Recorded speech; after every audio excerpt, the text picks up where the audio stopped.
অনেকটা পরিমাণে ছোট মাছ চচ্চড়ি খাইতে মন চাইতেছে, কিন্তু দুঃখের বিষয় ছোট মাছ হচ্ছে ফ্রিজে নাই। তো কি আর করব, তো ভাবলাম হচ্ছে পাঙ্গাস মাছের হচ্ছে লেজ মাথা দিয়ে তো হচ্ছে একটু আর কি মাছও আছে, তো সব মিলে হচ্ছে আর কি চচ্চড়িটা করি। আর এখানে কিন্তু ডাটা ধুন্দুল আর হচ্ছে আলুটা কেটে নিয়েছে, সেই সাথে হচ্ছে একটুখানি শাকটাও আর কি আমি ভাজি করব। আসসালামু আলাইকুম, সবাই কেমন আছেন? আশা করি ভালো আছেন। আমি আল্লাহর রহমতে অনেকটা ভালো আছি। আর প্রতিদিনের মতন কিন্তু আজকে হচ্ছে ছোট্ট একটা লং ভিডিও নিয়ে আসলাম, তো আশা করি ফুল ভিডিওটা সঙ্গেই থাকবেন।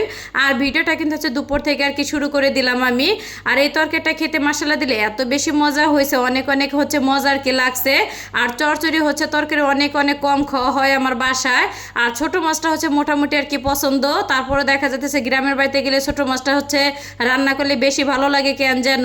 আর আমার হাজব্যান্ড হচ্ছে ছোট মাছ অনেকটা আর কি কম পছন্দ করে, এর জন্য হচ্ছে অনেক কমই আর কি আনা হয় বাসায়।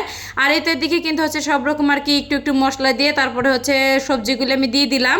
আর একটু নেড়ে চেড়ে তারপর হচ্ছে ঢাকনি দিয়ে আর কি ঢেকে হচ্ছে আমি দেবো।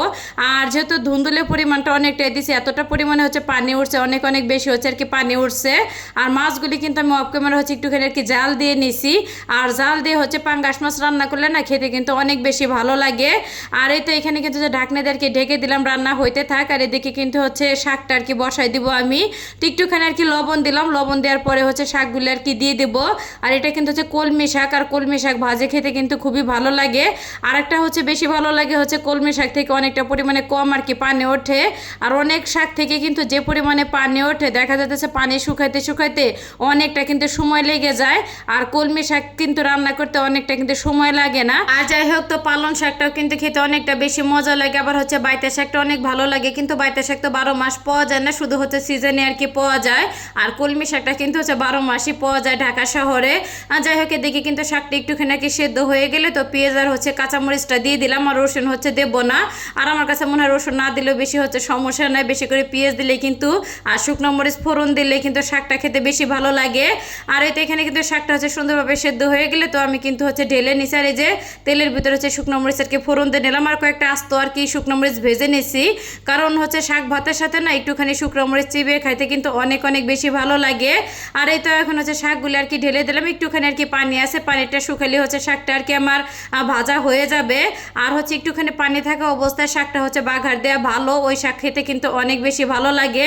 এই জিনিসটা হচ্ছে আমার শাশুড়ি আর কি আমাকে শিখাইছে। আর হচ্ছে কলমি শাকের ভিতরে না একটু পেঁয়াজের পরিমাণটা দিলে অনেক কিন্তু বেশি ভালো লাগে খাইতে। আর এদিকে কিন্তু সবজিগুলি সুন্দরভাবে আর কি সেদ্ধ আমার হয়ে গেছে। আর হচ্ছে পাঁচমিশালি সবজিতে যে কোনো তরকারি রান্না করলে না খেতে কিন্তু অনেক অনেক বেশি ভালো লাগে। তো সবজিগুলো হচ্ছে একটুখানি আর কি চামচের সাহায্যে আর কি ভেঙে ভেঙে দিতেছিলাম, যাতে তরকারিটা হচ্ছে একটুখানি আর কি মাখা মাখা টাইপের আর কি হয়। আর যাই হোক, আর এই তো জাল দিয়ে হচ্ছে মাছ রেখে দিয়েছিলাম পাঙ্গাস মাছ, তো পাঙ্গাস মাছগুলি হচ্ছে দিয়ে দিলাম। আর পাঙ্গাস মাছের হচ্ছে লেজ মাথা বা হচ্ছে মাছের যে ছোট অংশগুলি, আমার কাছে মনে হয় এই সমস্ত মাছগুলি না হচ্ছে চচ্চড়ি করলে খেতে আর কি বেশি ভালো লাগে। তো রান্না কিন্তু আমার হয়ে গেছে। তো ভিডিওটা এখানে শেষ করলাম, সবাই ভালো থাকবেন, আল্লাহ হাফেজ।